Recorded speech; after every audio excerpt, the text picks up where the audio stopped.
If you have been struggling to grow your legs, say for example going to the gym for like 12 months, you're seeing no gains whatsoever, I can guarantee something in this video is going to help you, right? Now we're of course on the way to the gym just now to complete the lower session, the most demanding session of the week, to be fair. It's a very nice day, extremely bright, but I need to go in a pure dark gym and get locked in for legs, man. But I'm doing it, I'm pretty buzzing to do it. But anyway, the plan is this video literally run you through the entire lower session. We sort of like nuggets of information here and there that can help you in your leg sessions going forward. Things that I've learned off a lot of pretty massive, ginormous guys. And trust me, it's helped take my legs from this to this. So from the progress that I've actually made myself, I know for a fact that these wee things work, right? So I'm not just talking rubbish, I'm not making stuff up. These things I've done for the past, say, 18, 19 months, and they've helped me, right? So if you want to grow your legs, watch to the end of the video, and if you do enjoy it, like, subscribe, all that good stuff, I appreciate it. But anyway, I'll catch you in the gym. Right, so starting with everyone's favourite, of course, the one thing that every single person that goes to the gym skips, right? And they usually 9 times out of 10 complain that they have small calves. Now, if you don't want to stop, if you want to keep skipping calves, by all means, go for it. But when it comes to the end of the day, right, your legs are going to just stay overall looking relatively small. If you have like massive quads, massive hamstrings, massive glutes, but you put shorts on and you've got these twiggy calves, looks a bit stupid, you know what I mean? So when it comes to training calves, if you want to train them properly, right, you want to train them at all, train them at the start of your session. It helps them more than just kind of doing the actual calf movement. It helps with ankle mobility. When it comes to, say, for example, a pendulum squat or a hack squat, a leg press, whatever it may be, right? If you've trained calf before, I can almost guarantee you'll have better ankle mobility just by training calves seriously, right? Now, when it comes to actually like training calves, the most common thing you'll see is people stacking that machine, trying to move as much load as humanly possible, right? Now, I'm not saying that's a bad thing to do. Of course, like effort and intensity has its place in every movement possible, right? But at the same time, you want to make sure you're actually driving stimulus to your calves rather than, say, for example, all your joints, just completely battering your joints, right? If you're going for the entire stack, just up, down, no control, you're not putting a lot of stimulus on your calves, but your joints take an absolute beating, right? So the biggest thing when it comes to calves is spend a lot of time in that lengthened range, i.e. the bottom of the movement, right? Your calves fully stretched. And on top of that, just control the change in direction completely. So at the bottom, when you're going from the bottom to the top, that change in direction at the bottom, you're controlling it. That change at the top, you're controlling it. You're not just bouncing at the hole and then just dropping to the top. You're controlling it up and down, right? When it comes to this, if you're stacking it and you're throwing it about, you're not putting stimulus on your calf, right? So spend time in each portion. What I personally do is spend roughly about a second or two at the bottom, at the top, about a half a second to a second. Sorry, pardon me. Just kind of controlling the actual change in direction. The second you start building momentum and just kind of start bouncing out the hole, bouncing up and down to the top, you'll lose everything in the calf and it's straight in the joint. Right, with line hamstring curl, this is something we see a lot as well. Again, same sort of situation about just trying to kind of stack the machines, moving load A to B. Now, myself, I was definitely a victim of doing that, to be fair. I just tried to kind of shift as much as I possibly could on the machine. Now, you can get so far with that until you stack a machine and realise, am I actually targeting my hamstrings here? And the answer is, yeah, to some degree. Maybe say 60, 70% hamstrings, the rest is kind of mobility, right? Mobility or momentum, so to speak.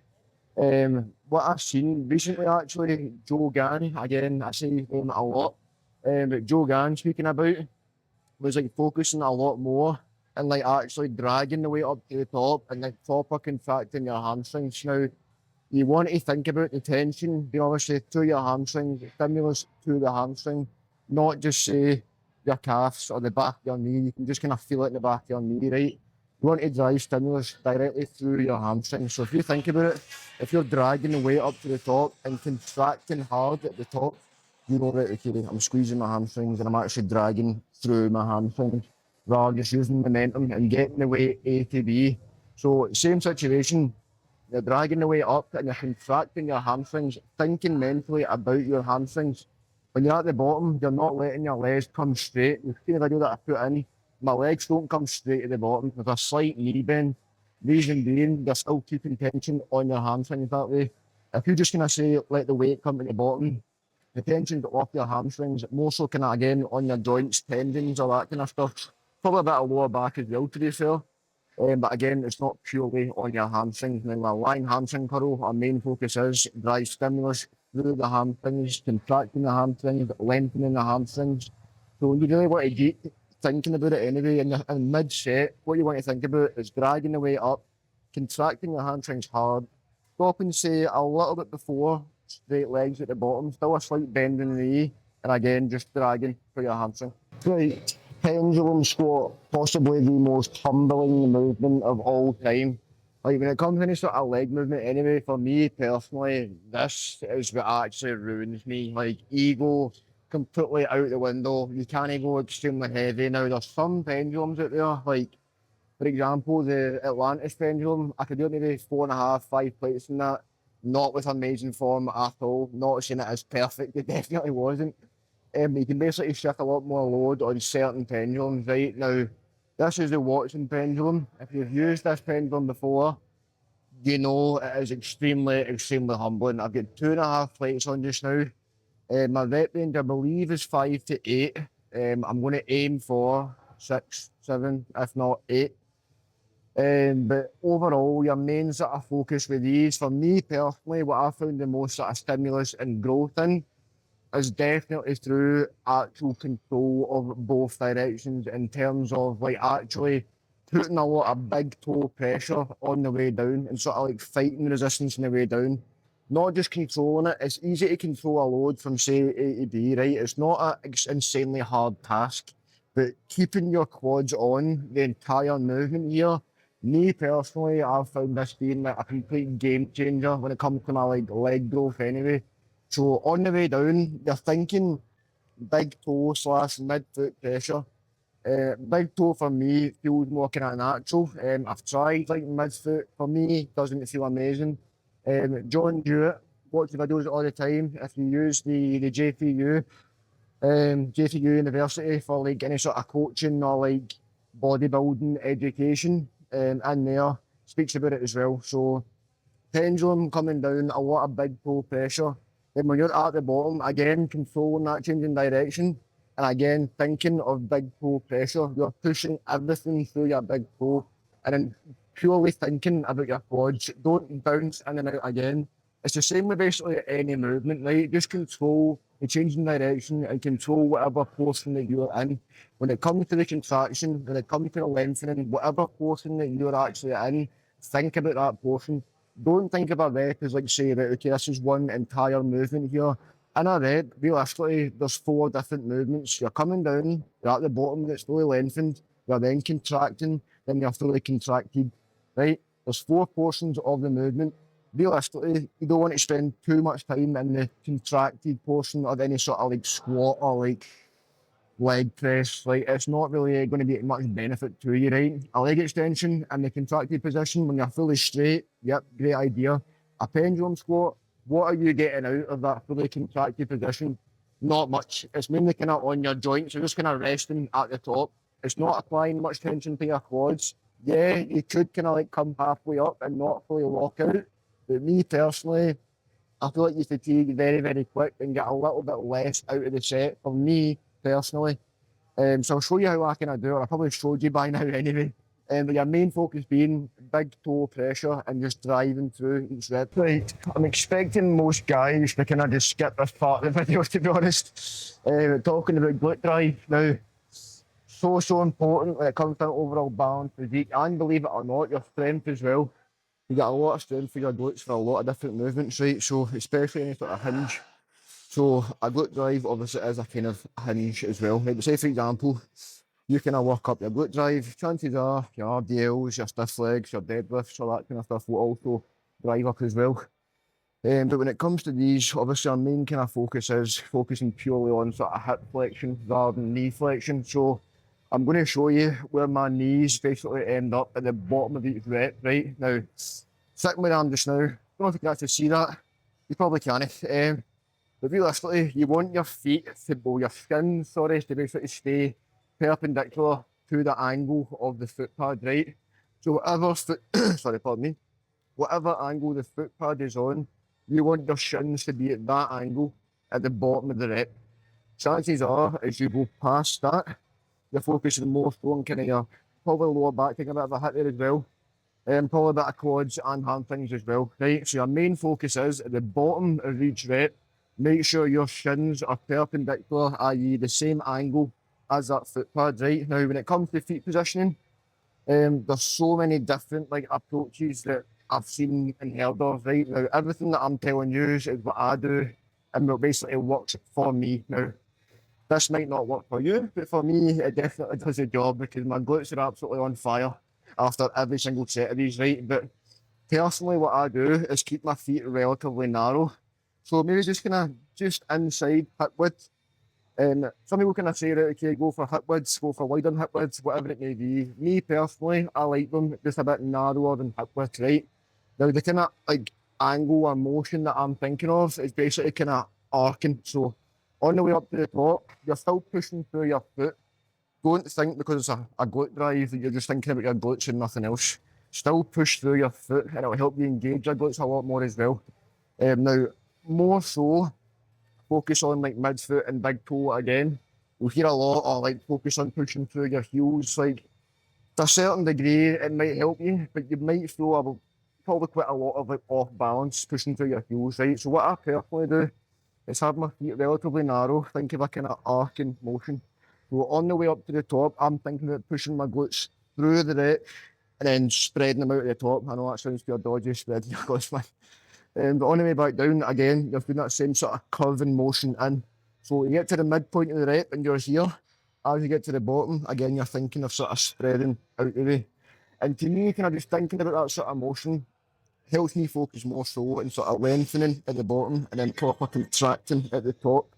Now, if you're focusing purely on just your glutes and like no foot pressure whatsoever, chances are it's going to put a lot more stress on your lower back, your hamstrings, your quads, all that kind of stuff. You're just focusing too much so on, right, okay, this has to be all glute, which, believe it or not, it will be pushing through your toes or your feet as well, right? So when it comes to think again about big toe slash midfoot pressure, me personally, I like a narrower stance, focusing on that kind of arcing motion.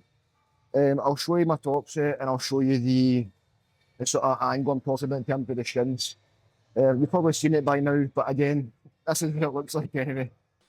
Right, if I'm being like brutally honest, this session as a whole always just absolutely floors me, man. Like it's very tough. Anyway, let's drive onto single leg press. Now I've been here earlier on in the video.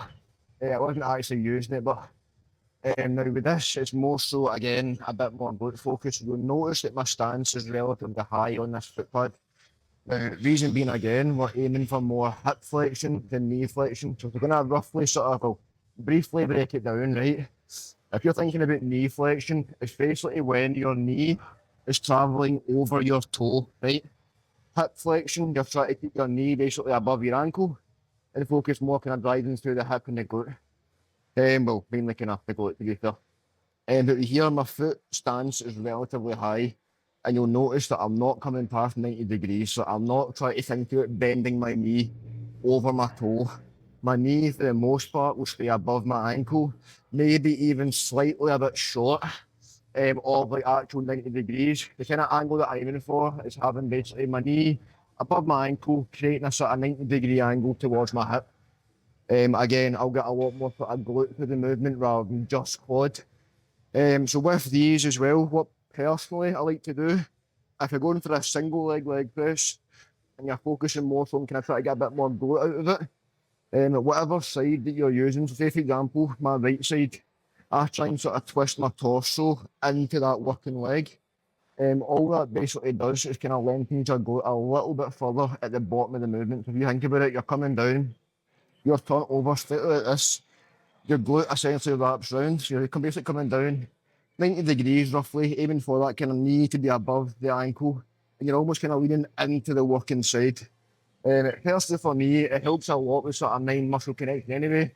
But I actually feel my glute like about to tear off the bone pretty much, which might sound like a pure negative thing, but at the same time, you want to create a solid like mind muscle connection and have that sort of continuous stimulus throughout the entire movement. Like you don't want to come off the machine and go, right, okay, now I can feel it in my glute. You're trying to kind of feel it throughout the entire movement and actually kind of keep that stimulus going continuously throughout the movement. But again, this movement in general just absolutely demolishes me, man. Right, so adductors, again, another machine. You'll see everyone to your gym pinning, adding like 3 plates on top of the stack, all that kind of stuff, right? Now, if you can do that with like the correct form and actual targeting your adductors, class, fair play, right? And for most people, you're not going to need to gym pin this machine. I can almost guarantee it. Now, I know there is so many adductor machines that are like extremely light, right? Now, in that case, you might need to. But main cues that I've especially picked up on recently, Jim Morrissey on Instagram, I follow him if you don't already. He put he put a video out the other week, basically kind of running through adductor training, right? Now, most of it I've actually done previously, and I like kind of implemented my own training.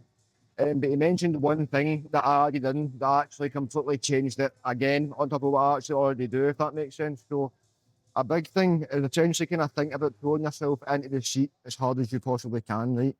Now, once you start doing that and you focus purely on actually using your adductors, instantly already the movement is completely changed, right? Now, a lot of people don't pull themselves in, they're pushing hard on their feet, using their entire leg to try and get this like machine to basically move, right? Now, if you're pushing heavy through your feet, you're going to get a bit of glute in there as well, just naturally, right? So what you basically want to do is keep your feet as light as you possibly can on the feet pegs, right? But to just rest your foot on, pull yourself hard into the seat, lift your chest up, and almost think of it tilting your hips forward slightly. It's basically pushing your hips towards the machine, right?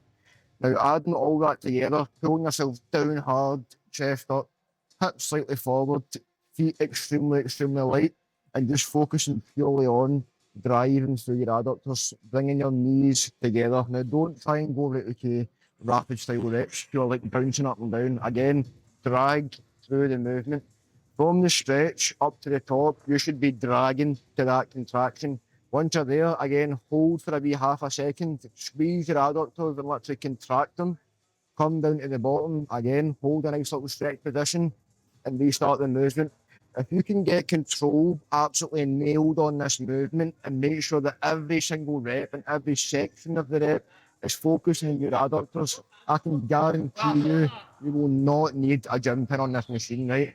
So I'll show you my top set, I'll touch my back off set to do like a different angle to try and kind of show you sort of light feet, so to speak. The main things being pulling hard down, chest up, hips slightly towards the machine, and extremely light on the feet. Right, you're probably thinking, Aiden, why are we back on the line hamstring curl? I know, ridiculous, man. But anyway, we're here for single leg hamstring curls. So with these, it's mainly a kind of lengthened partial movement. So I'm focusing more so on that lengthened range, i.e. the bottom 50% of the movement. So I don't come all the way up to the top. I'm coming roughly about halfway, maybe a little bit further, a little bit less. If I get pretty fatigued, I try and kind of force a bit more out and a little bit less anyway. But our main kind of focus is, of course, prioritising that sort of lengthened range. Now, if your hamstrings are a lacking body part, which mine's most definitely are, you want a bit more volume for your hamstrings where and when you can. So adding these in at the end of your session, all I literally do is one set with a rest pause set in there as well. So I do one set each leg, but after each set, I do a rest pause set. So say, for example, my rep range is 10 to 15, which it is. I'll fail within 10 to 15 reps. I'll then rest for 15 to 20 seconds and then go to failure again. So say, for example, I get 12 reps in my top set. I then get 4 on the rest pause set, right?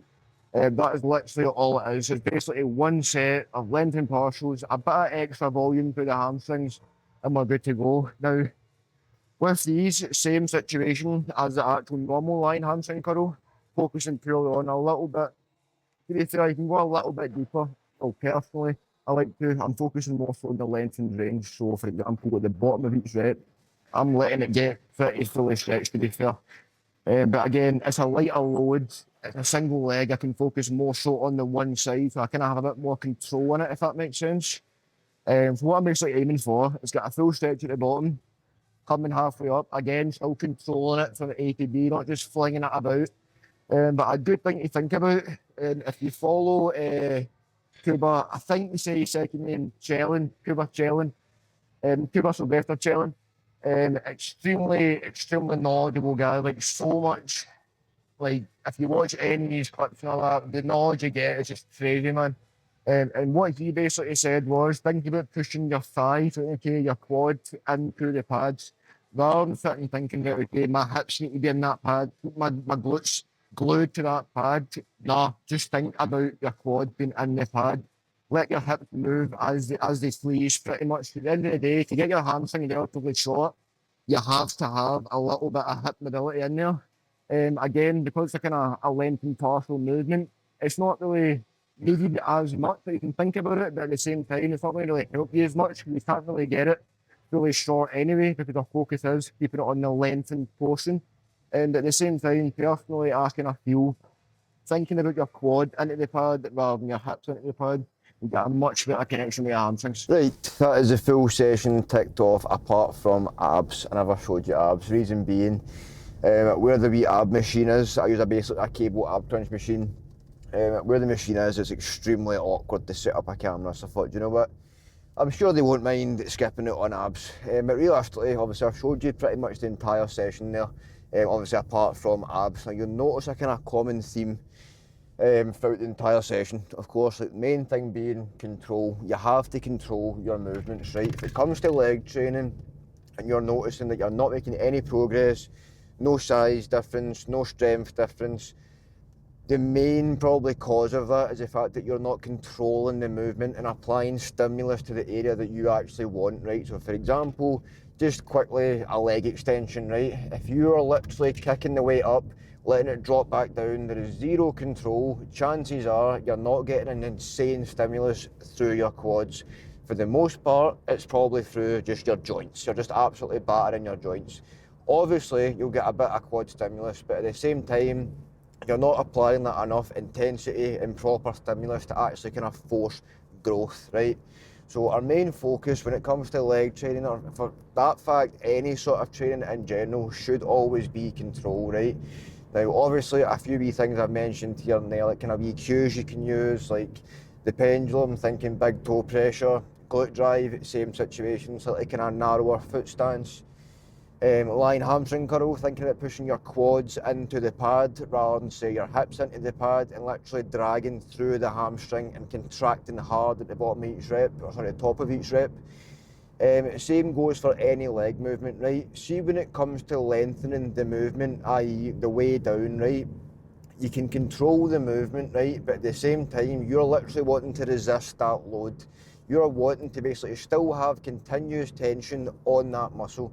If you're just coming down and controlling it, right, and you're not actually thinking about, right, okay, what muscle am I working here? So a pendulum, for example, you're coming down, you should be thinking in your head, right, okay, knees over toes, I'm controlling the weight down, I'm still resisting the load that is bringing me down just now, and my quads are still engaged. It shouldn't be a case like, right, okay, I'm coming down at the bottom, and you're just kind of let it drop to the floor rather than like pure controlling the load, right? So main things being control of the load the entire time. Of course, intensity, which is an absolute given. You should know that by now. The amount of videos you've probably seen of everyone training, intensity, at the end of the day, everything works, right? That every single form of training works as long as you're putting intensity into your training, like a solid work ethic into your training. You could kick up the load like 1,000 reps if you wanted to. It probably would work to a certain extent. But if you want to like actually minimise your fatigue, not feel absolutely battered, not ruin your joints, actually get the most out of your movements, control should also be up there as a #1 priority. And of course, intensity, right? So I'll kind of put all the clips into a wee sort of, a nice wee digestible video for you all. But apart from that, that is a whole lower workout ticked off. I am absolutely battered, I can't lie. My legs are absolutely gubbed. But at the same time, it was a very successful session. A couple of progressions across the board, but for the most part maintained quite a lot of lifts there. Just now, obviously I'm just over, or like just under possibly, halfway through prep now. Obviously the first 11 weeks I've progressed pretty much every movement. Now that's not going to be the case for the rest of prep. I'm not going to progress every single movement until I step on stage. If I was, chances are I'm not going to be conditioned enough. There's not going to be like a small amount of body fat on my frame, because I'd be still progressing movements, which to be fair, I could do it up until say maybe 5-6 weeks out if I'm lucky, and then kind of maintain from there. But at the same time, your main focus is, of course, stimulus, effort, control through the targeted muscle. Alright, so I hope that has helped you in some way or another. If you have any questions at all about any movements, let me know in the comments. Anything I kind of said you're not understanding, like you're going, Aidan, what do you mean by this? What do you mean by that? Whatever it is, let me know in the comments, or just fire me a wee direct message. The links are in my bio for the kind of other socials anyway. But yes, I hope you have enjoyed, and apart from that, I'll catch you in the next one.